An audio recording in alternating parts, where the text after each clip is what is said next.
కూటమి ప్రభుత్వంలోని స్పీకర్ అయ్యన్న పాత్రుడు వంటి సత్తా ఉన్న నాయకులతోనే అభివృద్ధి సాధ్యమవుతుందని టీడీపీ ప్రధాన కార్యదర్శి చింతకాయల విజయ్ పేర్కొన్నారు. వార్డు పర్యటనలో భాగంగా 27వ వార్డు శివపురంలో చేపట్టిన పలు రోడ్లు, డ్రైనేజీ పనులకు మున్సిపల్ కౌన్సిలర్ చింతకాయల పద్మావతితో పాటు ఆయన కలిసి శంకుస్థాపనలు చేశారు. ఈ సందర్భంగా విజయ్ మాట్లాడుతూ నర్సీపట్నం 27వ వార్డులో ఇప్పటి వరకు 45 లక్షల రూపాయల వ్యయంతో పలు అభివృద్ధి పనులు చేపట్టామన్నారు. ఈ వార్డులో తమ కుటుంబానికి అత్యంత ఆత్మీయులున్నారన్నారు. గత ప్రభుత్వ హయాంలో రోడ్లు వెడల్పు పేరుతో మున్సిపల్ నిధులు వ్యయం చేసి దుబారా చేశారన్నారు. అదే సమయంలో శివపురం సమీపంలో ఉన్న కల్వర్టు దెబ్బతింటే తూతూ మంత్రంగా పనులు చేసి చేతులు దులుపుకున్నారన్నారు. స్పీకర్ అయ్యన్న పాత్రుడు అధికారంలోకి వచ్చిన వెంటనే ఈ కల్వర్టు నిర్మాణానికి 50 లక్షల రూపాయల నిధులు కేటాయించారని, ఆ పనులు దాదాపుగా పూర్తి కావచ్చాయన్నారు. ఈ కార్యక్రమంలో 27వ వార్డు కౌన్సిలర్ కాశీరత్నం, తాతీలు మాస్టారు, ఇతర వార్డు కౌన్సిలర్లు, వార్డు మహిళలు, పార్టీ నాయకులు తదితరులు పాల్గొన్నారు.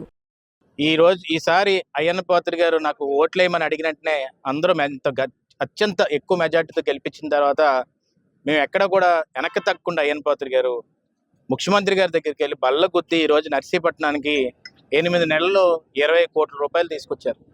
అంటే సుమారుగా నెలకి 2.5 కోట్ల రూపాయలు తీసుకొచ్చారు. ఈరోజు ప్రతిరోజు కూడా నేను నర్సీపట్నంకి ఏం తేవాలనే ఆకాంక్షతో నేను పనిచేస్తున్నారు. ట్యాంక్ బండికి ఒక 4.5 కోట్లు తీసుకొచ్చి బ్యూటిఫికేషన్ చేయబోతున్నారు. ఇవన్నీ ఎందుకు నేను మళ్ళీ చెప్తున్నానంటే, జనాలకి మనం ఆన్సరబుల్ ఉండాలి. ఆన్సరబుల్ ఉంటేనే మనకి ఏదన్నా కూడా సాధించగలం అని చెప్పి ఆయన ఎప్పుడు చెప్తుంటారు. Accountability important. ఇక్కడ ఈ ఊరికి వచ్చాక ఈరోజు మళ్ళీ ఒక కొత్త సమస్య నాకు తెలిసింది. ఒకటి, ఇరిగేషన్ కాలువలో అనేది ప్రాబ్లం అవుతుందని తెలిసారు. అది కూడా సాల్వ్ చేయబోతాం ఫ్యూచర్లో. రెండోది ఏంటంటే, ఫ్లోరైడ్ సమస్యతోటి ఉన్నారు అని ఇక్కడ ఉన్న మహిళలందరూ చెప్తున్నారు. నేను రానున్న రోజుల్లో ఇక్కడ ఒక RO ప్లాంట్ ఎట్టి పరిస్థితుల్లో పెట్టే బాధ్యత నేను తీసుకుంటానని చెప్పి ఈ సందర్భంగా సవినీయంగా మనం చెప్పి, ఎందుకంటే పిల్లల భవిష్యత్తు ఇంపార్టెంట్. నేను ఇది మెసేజ్ ప్రతి ఒక్కరికి కూడా ఊర్లో నేను ఇస్తుంటేంటంటే, ఎవరికన్నా కానీ చిన్న పళ్ళు మీద జార్లు వచ్చినా కానీ, లేకపోతే వాళ్ళకి ఎముకలు త్వరగా అరిగిపోతున్నట్టు మీకు ఏమైనా అనిపిస్తే వెంటనే వాటర్ టెస్టింగ్ చేయించాలి. అలాంటివి ఏమైనా ఉంటే ఇంటికి వచ్చి మీరు వెంటనే కూడా చెప్పవలసిన అవసరం ఎంతైనా ఉంది. మీకు లేకపోతే మీ లీడర్లకు చెప్పవలసిన అవసరం ఎంతైనా ఉంది. ఇక్కడ ముఖ్యంగా మీ భవిష్యత్తును కాపాడుకోవాలి కాబట్టి నీళ్లు చాలా ముఖ్యం.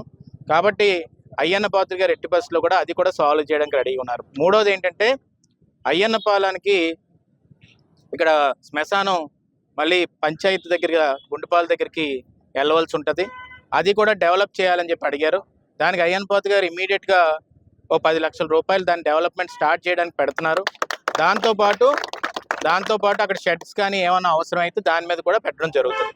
ఇప్పుడే చెల్లిని కలిస్తే ఆమెకు కూడా ఈ వాటర్ ప్రాబ్లం వల్ల కొన్ని సర్జరీస్ అయ్యని తెలిసింది. నాకు అది వింటేనే చాలా బాధ అనిపించింది.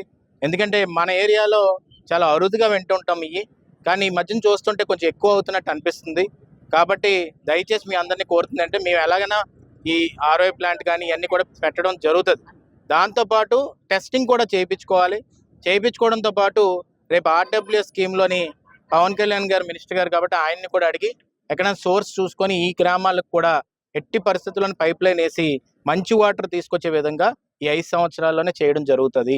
నేను ఏమంటే మనం చెప్తున్నానంటే, మళ్ళీ మనం ఆరోగ్యం ముఖ్యం, నీరు ముఖ్యం, బేసిక్ థింగ్, రోడ్స్ ముఖ్యం, కాలువలు ముఖ్యం, ఊర్లో ఉన్న సమస్యలు ముఖ్యం. దాని తర్వాతే ఇంక మిగతా భూమి సమస్యలు కానీ ఇవన్నీ వస్తాయి.